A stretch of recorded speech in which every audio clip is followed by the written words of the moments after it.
প্রিয়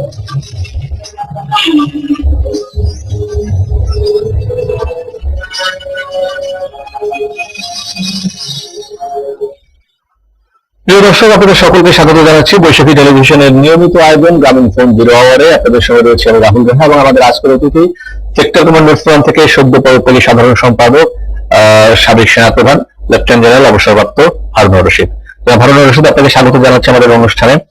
হারুন রশিদ আমার একটু পরিচয়, সেটি অবশ্যই এই মুহূর্তে বাংলাদেশের মোটামুটি সবাই জানেন এবং যেটি ডেস্টিনি গ্রুপের চেয়ারম্যানও বটে, এই মুহূর্তে প্রেসিডেন্ট। ফলে ডেস্টিনি প্রসঙ্গে যদি আসে তাহলে সেটা আলোচনা হবে, তবে মূল বিষয় সেক্টর কমান্ডার ফ্রন্ট নিয়ে এবং আনুষঙ্গিক আছে যেহেতু বেশ কিছু ঘটনা রয়েছে, রাজনৈতিক ঘটনা, ইন্ডিয়ার ঘটনা, সে প্রসঙ্গে নিয়ে কথা বলবো। যেহেতু আপনি গুন্থাপুরের বিচারের প্রক্রিয়াটি নিয়ে কথাবার্তা বলেন এবং রাজনৈতিক বিশ্লেষণের বিভিন্ন অংশ নিয়ে থাকেন, তাহলে সেই প্রসঙ্গগুলো আলোচনা করবো। তবে তারা একটু দেখে নেবো বিভিন্ন গণমাধ্যমের ওয়েব সংস্করণের সংবাদ শিরোনাম। যেমন আমাদের প্রথম আলোর ওয়েব সংস্করণ দেখতে পাচ্ছি, রাজনৈতিক যুদ্ধে মানবতা আর রুশদিনকে প্রধানমন্ত্রী ইলিয়াস আলী দেখা করতে গিয়েছিলেন প্রধানমন্ত্রীকে, তিনি তাদের বলেছেন 6 মে সারা দেশে বিএনপির প্রতিবাদ সমাবেশ অব্যাহতি চেয়েছেন Harun Rashid. Sector commander front থেকে অব্যাহতি চেয়ে আবেদন করেছেন সংগঠনটির সাধারণ সম্পাদক সাবেক সেনাপ্রধান লেফটেন্যান্ট জেনারেল হারুন রশিদ। ব্যক্তি পর্যায়ে গাড়িতে সিএনজি নিষিদ্ধের পক্ষে সংসদীয় কমিটি স্মরণের সত্যজিৎ। বিডি নিউজ 24 শিরোনাম দেখতে পাচ্ছি, রাজনীতি নিয়ে উদ্যোগী ব্যবসায়ীরা আবার ফিল করছেন যে রাজনীতির যে সমস্যা তৈরি হচ্ছে সেটি তারা এক ঐক্যের চেষ্টা চালাচ্ছেন। বাংলাদেশ 24 শিরোনাম, সেক্টর কমান্ডার ফ্রন্ট থেকে ডেস্টিনি চেয়ারম্যানের পদত্যাগ, 6 মে সারা দেশে বিক্ষোভ, ইলিয়াসকে খুঁজে বের করে সরকারের দায়িত্ব, প্রধানমন্ত্রী বক্তব্য। ডেইলি স্টার শিরোনাম, BNP to stage demo Sunday, Luna hopeful to see Ilias alive. এটি শিরোনাম। আমরা বৈশাখী টেলিভিশনের শিরোনাম দেখে আলোচনা শুরু করতে চাই। ইলিয়াসকে খুঁজে পেতে সর্বাত্মক সহযোগিতার আশ্বাস প্রধানমন্ত্রীর, 6 মে সারা দেশে আবারও বিএনপির বিক্ষোভ। তালিকায় না থাকায় বিএনপি নেতাদের জামিন আবেদন শুনানিতে হাইকোর্টের আপত্তি, মাহবুবুদ্দিন খোকনের জামিন প্রশ্নে বিভক্ত আদেশ। পাবলিক পরীক্ষার সময় হরতাল কেন অবৈধ হবে না, বিরোধী দলীয় নেতা সহ 7 জনের প্রতি হাইকোর্টের রুল। দ্বিতীয় পদত্যাগের দাবিতে জাহাঙ্গীরনগর বিশ্ববিদ্যালয়ের শিক্ষার্থীদের অনশনে যোগ দিলেন শিক্ষকরাও, পেশাজীবীদের সংহতি, বুয়েটেও অচল অবস্থা। নাগরিক সুবিধা বঞ্চিত রাজধানীর 5032 প্রায় 40 লাখ মানুষ, বিশেষ প্রকল্প নিতে সরকারের প্রতি বিশেষজ্ঞদের পরামর্শ। পুঁজিবাজারে অপ্রদর্শিত অর্থ বিনিয়োগ সহ সব সুবিধার বহাল থাকছে আসছে বাজেটে, জানালেন এনবিআর চেয়ারম্যান। ঠাকুরগাঁওয়ের পীরগঞ্জে কালবৈশাখী ঝড়ে 5 জনের মৃত্যু, 15টি গ্রামের বাড়িঘর, গাছপালা ও ফসলের ব্যাপক ক্ষতি। প্রথমবারের মতো পার্লামেন্টে বসলেন মিয়ানমারের গণতান্ত্রিক আন্দোলনের নেত্রী অং সান সুচি। এবং সরকারের কাছে 2014 সালের টি20 বিশ্বকাপের সময়সূচি গ্রহণের প্রস্তাব দিয়েছে বাংলাদেশ ক্রিকেট বোর্ড। এই হচ্ছে সবার শিরোনাম। আমি এখানে শিরোনাম দেখেছি এবং খবরের ভিতরে ছিল অনেকগুলো খবর, কিন্তু আমি শুরু করতে যে আপনার পদত্যাগের বিষয়টি, সেক্টর কমান্ডার ফ্রন্ট, যেটি শুরু থেকেই আপনি সমন্বয়কের দায়িত্ব পালন করেছেন, পরে সাধারণ সম্পাদকের দায়িত্ব পালন করেছেন এবং গুন্থাপুরের বিচারে যে প্রক্রিয়াটি চলছিল এটি নিয়ে আপনারা সোচ্চার ছিলেন। বিভিন্ন সময় মুক্তিযুদ্ধের চেতনা যাতে বাংলাদেশে প্রতিষ্ঠিত থাকে, সংবিধানের সংশোধন যে হলো সে তার আগে আপনার কথা বলেছেন যাতে 72-এর চেতনা প্রতিফলিত হয় সেটি চেষ্টা করেছেন, একটা ধারাবাহিক আন্দোলন ছিলেন। কিন্তু অতি সাম্প্রতিককালে ডেস্টিনি বিভিন্ন ঘটনা, যেহেতু ডেস্টিনি প্রেসিডেন্ট কারণে আপনি ফিল করলেন যেটা থেকে সরে যেতে পত্র আপনি নিজে অব্যাহতি চেয়েছেন, এটি একটি ঘটনা। কিন্তু কেন আপনার কাছে কেন মনে হলো যে পদত্যাগ, এটা কি প্রেশারে আপনি পদত্যাগ করলেন নাকি স্ব ইচ্ছায় পদত্যাগ করলেন? ধন্যবাদ আপনাকে। প্রথমে আমি বলবো পদত্যাগটা আমি স্বইচ্ছে করেছি। আমি ব্যাকগ্রাউন্ডটা এভাবে বলবো, ডেস্টিনি নিয়ে যে প্রচারণা চলছে স্বাভাবিকভাবে আমি ডেস্টিনির প্রেসিডেন্ট হিসাবে এটার সাথে সম্পৃক্ত হয়েছে, এটা স্বাভাবিক, যেহেতু আমার সর্বোচ্চ ব্যক্তি ওখানে। ডেস্টিনি হচ্ছে একটি ব্যবসায়িক প্রতিষ্ঠান আর সেক্টর কমান্ডার্স ফোরাম হচ্ছে একটি সামাজিক প্রতিষ্ঠান। আমি যখন সেক্টর কমান্ডার্স ফোরামে যাই তখন আমি সেখানকার সাধারণ সম্পাদক, আর ডেস্টিনিতে আমি যখন আছি তখন ডেস্টিনি প্রেসিডেন্ট। তো এই ব্যবসায়িক প্রতিষ্ঠানে যে ধরনের লেনদেন হওয়া উচিত, যে ধরনের সমস্যা হওয়া উচিত, সেগুলো নিয়ে আমরা আলোচনা করি। এখানে সেক্টর কমান্ডার্স ফোরাম পেতে আমার কোনো সুযোগ নেই, বা আমি যখন সেক্টর কমান্ডার্স ফোরামে যাই সেখানে ডেস্টিনি নিয়ে আলোচনা করার কোনো সুযোগ নেই। যাই হোক, সম্প্রতি যে মিডিয়ার মাধ্যমে যে আলোচনা সমালোচনা হচ্ছে তার পরিপ্রেক্ষিতে আমার নামটা বারবার আসছে, কিন্তু অতি সম্প্রতি দেখা যাচ্ছে সেই সাথে সেক্টর কমান্ডার্স ফোরামের যে আমার একটা অবস্থান বা আমার একটা পরিচিতি সেটা কুটিয়ে নেওয়া হচ্ছে। সর্বশেষ ঘটনাটি হয়েছে, আমরা গত 29 তারিখে মাননীয় অর্থমন্ত্রীর সাথে দেখা করতে গিয়েছিলাম। ডেস্টিনির প্রেসিডেন্ট, ডেস্টিনি গ্রুপের চেয়ারম্যান, ডেস্টিনি 2000 লিমিটেডের চেয়ারম্যান এবং ডেস্টিনি গ্রুপের ভাইস প্রেসিডেন্ট ফাইন্যান্স, যে কারণেই হোক অর্থমন্ত্রী দেখা করেননি। পরবর্তীতে এমন একটা স্টেটমেন্ট আসলো যে অর্থমন্ত্রী শুধুমাত্র শুধুমাত্র সেক্টর কমান্ডার্স ফোরামের যে নেতা জেনারেল হারুনকে টাইম দিয়েছিলেন, বাকিদেরকে দেননি। আমরা মিডিয়াতে দেখলাম, কয়েকটা পত্রিকায় দেখলাম, এটাকে ট্রান্সলেট করা হয়েছে যে সেক্টর কমান্ডার্স ফোরামের পজিশনকে মিসইউজ করে আমি একটা অ্যাডভান্টেজ দিতে গিয়েছি, এবং এটা কয়েকটা পত্রিকায় এবং মিডিয়াতে সেটা আসছে। তো আমি মনে করি যে আমার যে বর্তমান অবস্থান ডেস্টিনি গ্রুপের সাথে, সেই অবস্থানের সাথে কোনো না কোনো ভাবে সেক্টর কমান্ডার্স ফোরামকে সম্পৃক্ত করে সেক্টর কমান্ডার্স ফোরামের যে ভাবমূর্তি সেটাকে ক্ষুণ্ণ করার প্রয়াস চালানো হচ্ছে। আমি মনে করি সেক্টর কমান্ডার্স ফোরাম একটি সামাজিক সংগঠন, যে সংগঠনটি গত 5 বছরে দেশের প্রত্যন্ত অঞ্চলে গিয়ে জনসমক্ষে কথা বলে, জনসাধারণের সাথে কথা বলে উদ্বুদ্ধ করে যুদ্ধাপরাধের বিচার প্রক্রিয়াটাকে ত্বরান্বিত করেছে, এবং এখনো পর্যন্ত যুদ্ধাপরাধের বিচারের প্রক্রিয়া নিয়ে তারা কর্মরত আছে।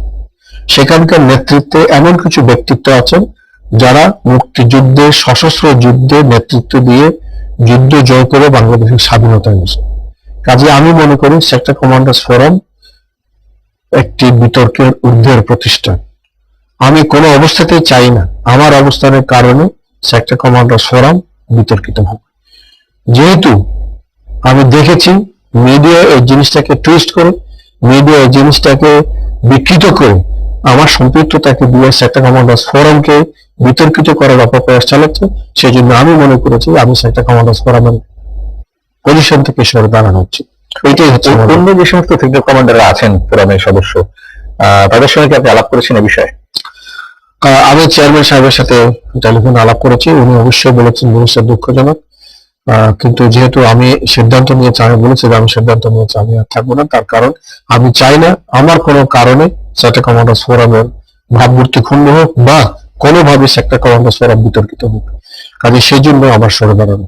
আপনার কি মনে হয় যে এই ঘটনার পর থেকে সেক্টর কমান্ডার্স ফোরাম আপনি সরে আসলেন, এর ফলে কি ফোরামের যে সাংগঠনিক গতিশীলতা সেটি কি ক্ষুণ্ণ হওয়ার কোনো সম্ভাবনা আছে? দেখেন, যে কোনো সংগঠনে কিছু কি পার্সোনালিটিস থাকে, সেই সমস্ত সংগঠন কি পার্সোনালিটিস এর অ্যাবসেন্সে হয়তো বা সাময়িকভাবে কিছুটা বাধাগ্রস্ত হতে পারে। আমি মনে করি না কোনো প্রতিষ্ঠানে ব্যক্তি নির্ভর নয়, কারণ আপনি দেখেন পৃথিবীর যুগ যুগ ধরে ব্যক্তিরা চলে গেছে কিন্তু পৃথিবী অগ্রসর হয়েছে। আমাদের যদি জাতির জনক বঙ্গবন্ধু থাকতেন আমরা ভালো লাগতো, কিন্তু জাতির জনক বঙ্গবন্ধু নাই তাই বলে কি বাংলাদেশ রাষ্ট্র নেই? বাংলাদেশ রাষ্ট্র কিন্তু আছে এবং এখনো প্রগতির মধ্যে আছে। তো আমি মনে করি যে সেক্টর কমান্ডার্স ফোরামে আমি না থাকলেও অবশ্যই তারা হয়তো সাময়িকভাবে কিছুটা বাধাগ্রস্ত হতে পারে, কিন্তু আমি জানি যে এটা কেটে উঠবে এবং যুদ্ধাপরাধের বিচারের যে প্রক্রিয়া এটা অব্যাহত থাকবে। যে প্রশ্নটা অনেকেই করতে চান বা আমাদের কাছে ফোনে অনেকে প্রশ্ন করেছেন, সেটি আমি আপনাকেও তুলে ধরতে চাই। সেটা যে অনেক ফোন করছে যে আপনি তো ডেস্টিনি ত্যাগ করতে পারতেন, সেক্টর কমান্ডার্স ফোরামের সঙ্গে থাকতেন, ডেস্টিনির সঙ্গে থাকতে চাইলেন কেন? কেন সেক্টর কমান্ডার্স ফোরাম? দেখেন, এখানে কিন্তু দুইটার চয়েস নেই। এটা যে দুইটার মধ্যে একটা চয়েস আছে এটা আপনি একটা ভুল বলছেন, কোনো চয়েস নেই। চয়েসটা হচ্ছে এই, আমি ডেস্টিনির সাথে গত 4 বছর ধরে ইনভলভ আছি। গত 4 বছর ডেস্টিনির ভালো খারাপ মন্দ যা আছে সেটাকে আমি নেতৃত্ব দিয়েছি। আজকে ডেস্টিনির একটা সংকটকাল, যেহেতু আমি গত 4 বছর নেতৃত্ব দিয়েছি, এই সংকটকালে আমি ডেস্টিনি ছেড়ে চলে যেতে পারি না। দ্বিতীয় কারণ হচ্ছে আমি এখনো সর্বান্তকরণে বিশ্বাস করি ডেস্টিনি এমন কোনো কাজ করে নাই, এমন কোনো অন্যায় করে নাই, এমন কোনো কি বলবো যে ইচ্ছাকৃত ভাবে অন্যায় করে নাই যার কারণে ডেস্টিনির ভাবমূর্তি ক্ষুণ্ণ হতে পারে। সাময়িকভাবে অসুবিধা হচ্ছে, যেহেতু আমি তার ব্যক্তিগতভাবে বিশ্বাস করি, সেই জন্য আমি চাই যে দুর্যোগ সময় আমি তাদের সাথে থাকি। আরেকটা কথা আপনাকে স্মরণ করতে হবে, ডেস্টিনি শুধুমাত্র একটা বাণিজ্যিক প্রতিষ্ঠান যদি বলা হয় তাহলে এটাকে ভুল করা হবে। এইটা বাণিজ্যিক প্রতিষ্ঠানের সাথে সাথে একটা আর্থসামাজিক প্রতিষ্ঠান হিসেবে গড়ে তুলেছে, কারণ ডেস্টিনির সাথে প্রায় 44 লক্ষ লোকের ইনভলভমেন্ট হয়েছে। তার মধ্যে প্রায় বরং 10 থেকে 15 লক্ষ লোকের রুজির প্রশ্ন এসছে। তো কাজে এখানে এত বড় একটা জনসংখ্যার যে একটা প্রতিষ্ঠান আপনি গড়ে তুলেছেন, এরপর নেতৃত্ব দিচ্ছেন, তাকে বিপদের সময় আপনি ফেলে চলে যাবেন, আমি অন্তত সেই ব্যক্তি নই।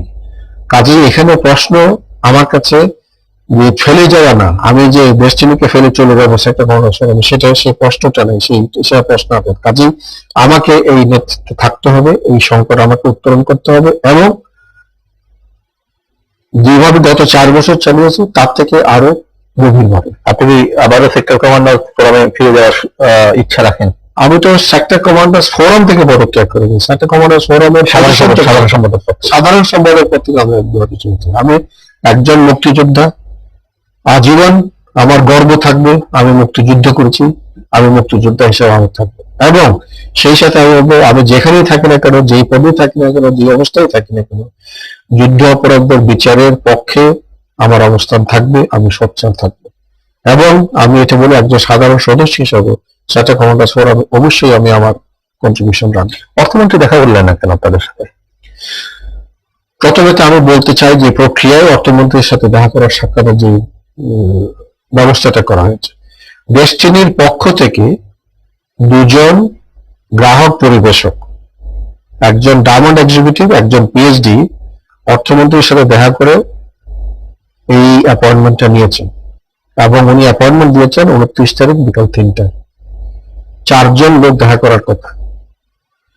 সেক্রেটারিয়েটে আপনি জানেন ভর্তিগুলো আপনার পাস দিতে হয়, আপনার পরিচিতি দিতে হয়, আপনার নাম দিতে হয়, আপনার কি পজিশনে যাবেন দিতে হয়, কি কারণে যাবেন সেগুলো দিতে হয়, এবং সেখানে মাননীয় মন্ত্রীর অফিস থেকে 4 জনের নামে পাস ইস্যু করা হয়েছে। সেই 4 জন হচ্ছে আমি, জনাব মোহাম্মদ রফিকুল আমিন, জনাব আলহাজ মোহাম্মদ হোসেন, এবং জনাব সাইদুর রহমান।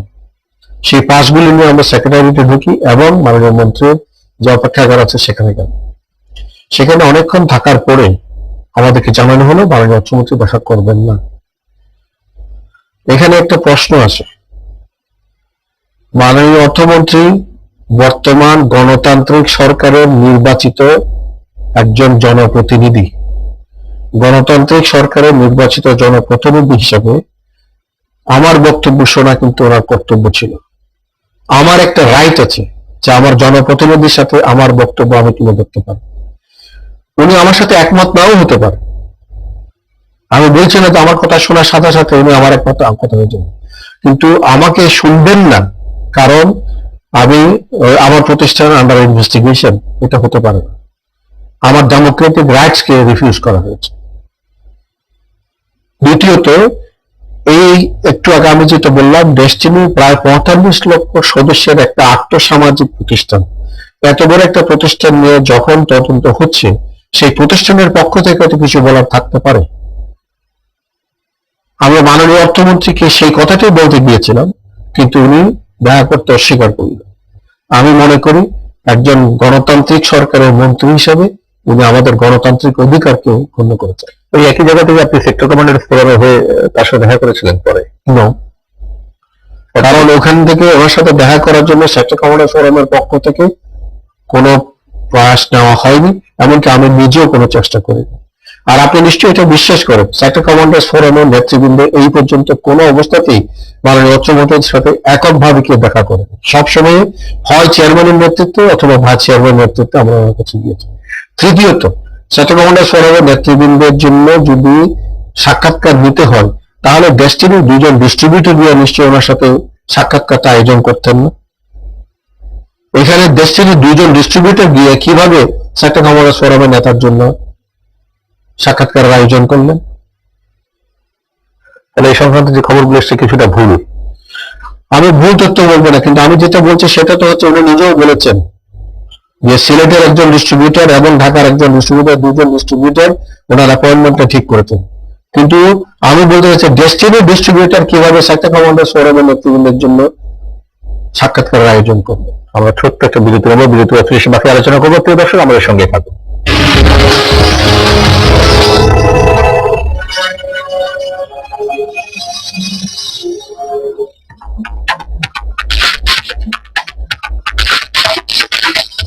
মণিপুরে কুশ্চিন্ত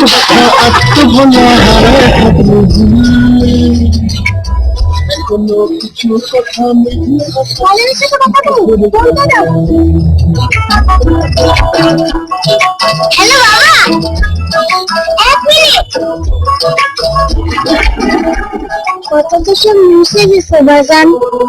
কাছের মানুষের একটি কথা মুছে যাবে না, কারণ 149 টাকার সংযোগে আপনি পাচ্ছেন 150 টাকার ফ্রি টক টাইম সহ অনেক কিছু। এছাড়াও প্রতি 19 টাকার রিচার্জে পাচ্ছেন 19 টাকার বোনাস টক টাইম, 19টি SMS ও 19টি MMS ফ্রি। কাছে থাকুন, গ্রামীণ ফোন।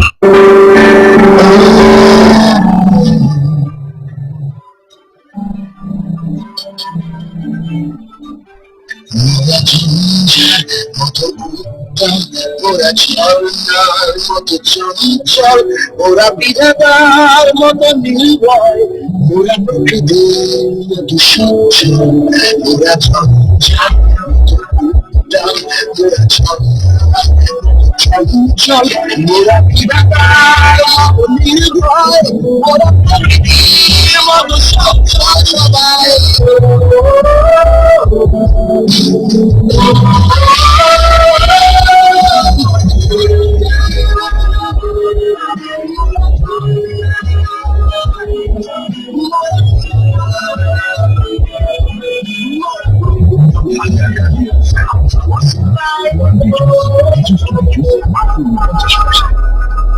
মণিপুরে কুশ্চিন্ত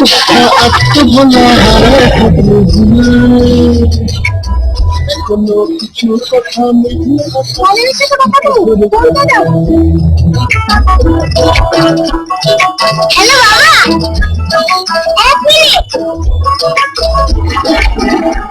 কত তো সব মুছে গেছে বাজান।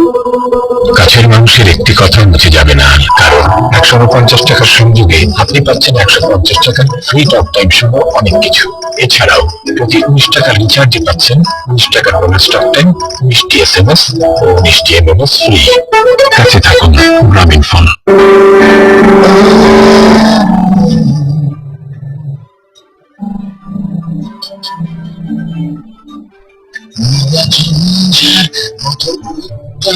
ওরা ঝর্ণার মতো চঞ্চল, ওরা বিধাতার মতো নির্ভয়, ওরা প্রকৃতির মতো সঞ্চল, ওরা ঝঞ্ঝার মতো উত্তাল, ওরা ঝর্ণার মতো চঞ্চল, ওরা বিধাতার মতো নির্ভয়, ওরা প্রকৃতির মতো সঞ্চল সবাই।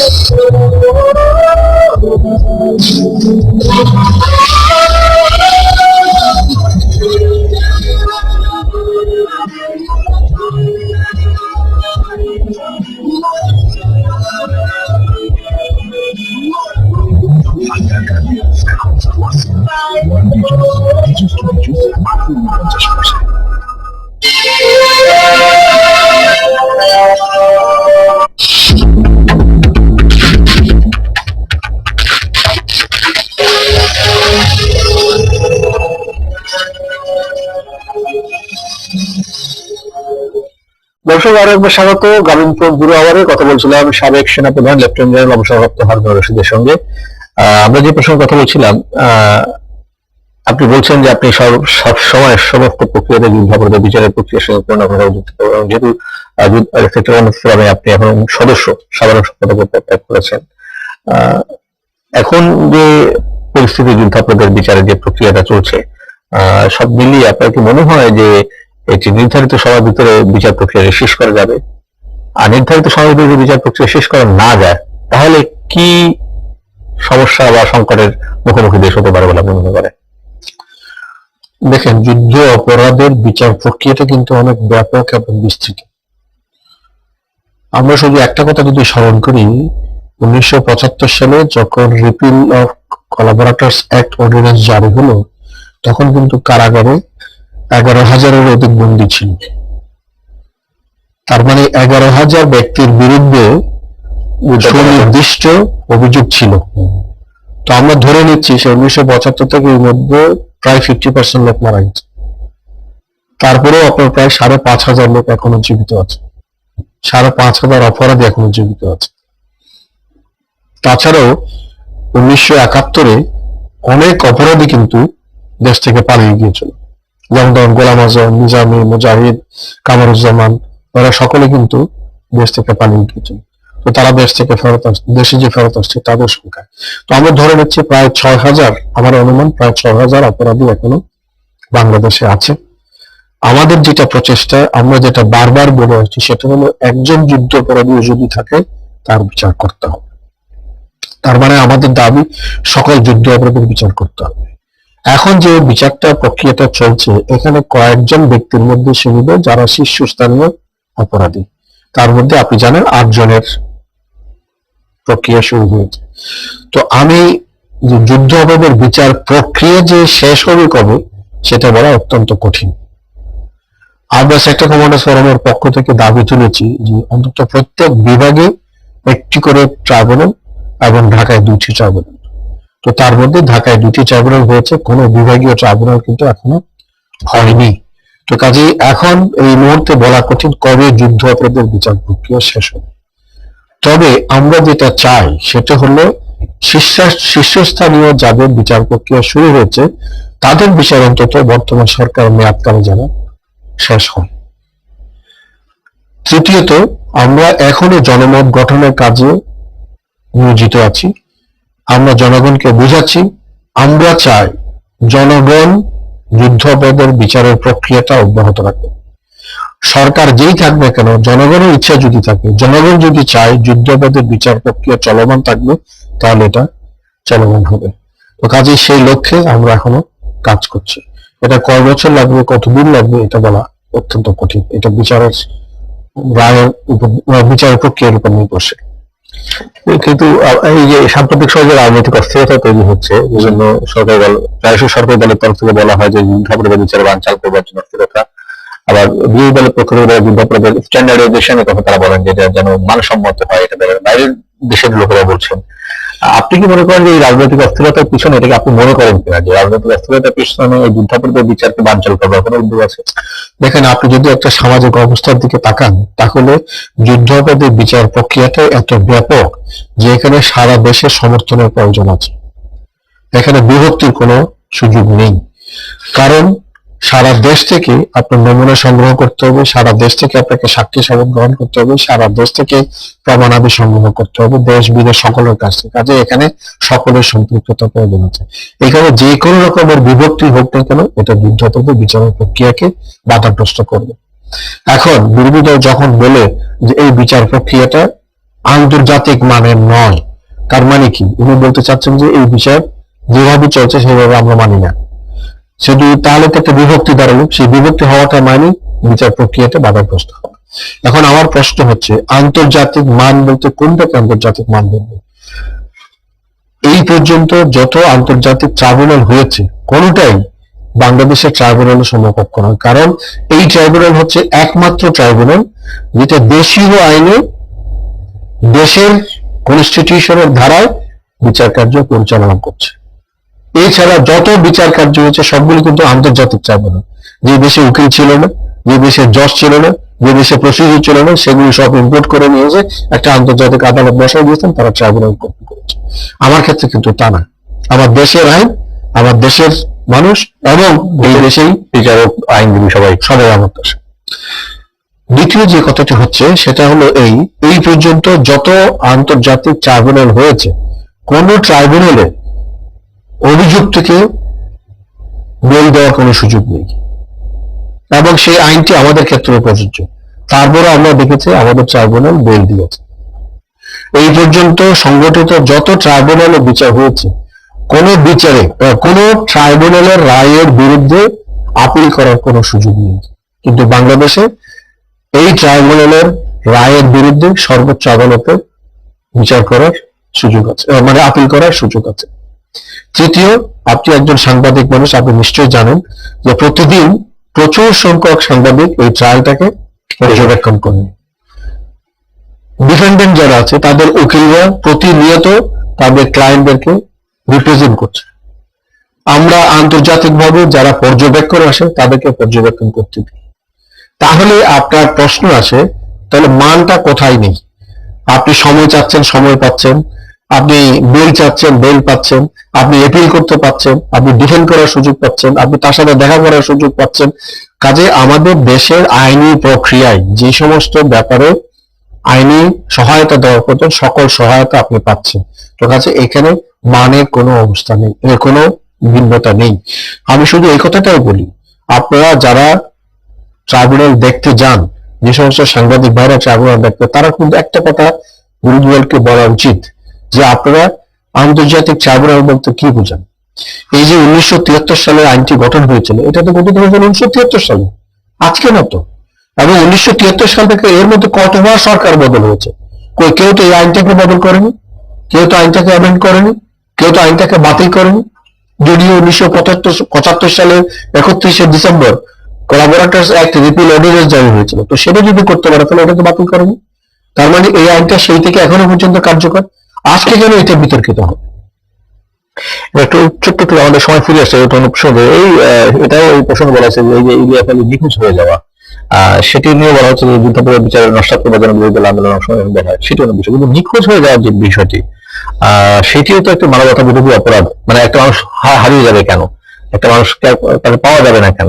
একটা রাষ্ট্রে, বাংলাদেশ রাষ্ট্রের জন্ম হয়েছে মানুষের অধিকার রক্ষার জন্য। প্রধানমন্ত্রী বলেছে মানবাধিকার, মানে মানুষের অধিকার সবার ঊর্ধ্বে রাজনীতিতে। এই জাতীয় ঘটনাগুলোকে আপনি কিভাবে দেখবেন? আমি কোনোভাবেই সমর্থন করব না বিচার বহির্ভূত ভাবে কারো হত্যা করা বা গুম হয়ে যাওয়া বা হারিয়ে যাওয়া। এটা আমার নাগরিক অধিকার আছে, রাষ্ট্র আমাকে নিরাপত্তা দেবে আমার জানের, আমার মালের এবং আমার ইজ্জতের। কাজে এই যে রাষ্ট্রীয় দায়িত্ব, সেটা যখন পুরোপুরি হয় না তখন এই ধরনের ঘটনা হয়। আমি গণতান্ত্রিক ভাবে নির্বাচিত সরকারের কাছে এইটা আশা করব যে যেভাবেই হোক ইলিয়াস আলী সহ যত ব্যক্তি নিখোঁজ হয়েছে সকলের যেন সন্ধান তার আত্মীয় স্বজন পায়।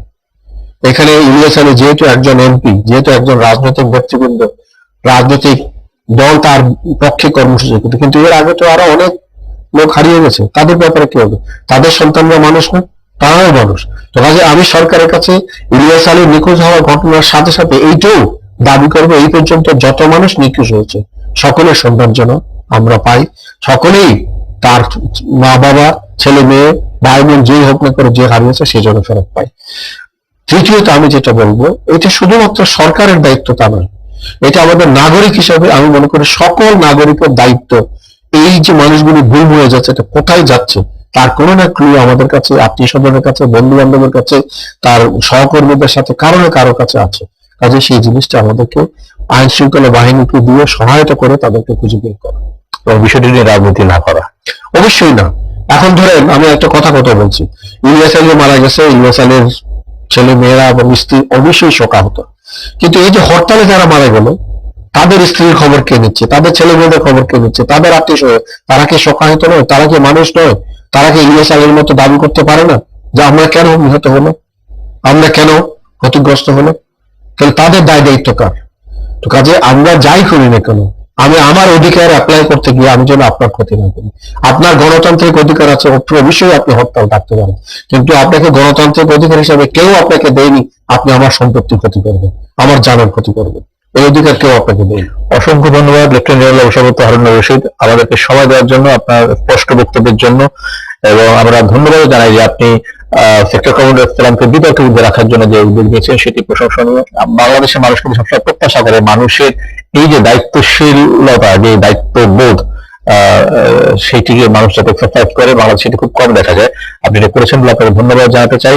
এবং আমরা প্রত্যাশা করি যে কাজ নিয়ে এগিয়ে যাচ্ছেন স্বচ্ছতার পরিচয় দিয়ে, জবাবদিহিতার ভেতর দিয়ে এবং দেশের প্রচলিত আইনি প্রক্রিয়া দিয়ে বেরিয়ে এসে আপনি আবারও আপনার দায়িত্বে ফিরে আসতে পারবেন, এটা আমরা প্রত্যাশা করি, কামনা করি। এবং যে কথা আপনি শেষে বলছিলেন যে প্রত্যেক মানুষের অধিকার, তার মৌলিক যে অধিকারগুলো আছে সেই অধিকারগুলো যাতে উজ্জীবিত থাকে, আপনি যে কথা শেষে বলেছেন সেটিকেও আমরা বিরলভাবে তুলে ধরতে চাই যে প্রত্যেক মানুষের অধিকার, তার বেঁচে থাকার অধিকার, তার বড় হওয়ার অধিকার, শিক্ষার অধিকার, তার লাইভলিহুড চুজ করার অধিকার, নিরাপত্তার অধিকার, এই অধিকারগুলো যেন রাষ্ট্র নিশ্চিত করে, সেটি রাষ্ট্রের দায়িত্ব। আমরা আশা করি মানুষের এই দায়িত্ব নিশ্চিত করার প্রক্রিয়াটিতে রাজনৈতিক দলগুলো ঐক্যবদ্ধভাবে কাজ করবে। প্রিয় দর্শক, ভীষণ ভালো থাকবেন।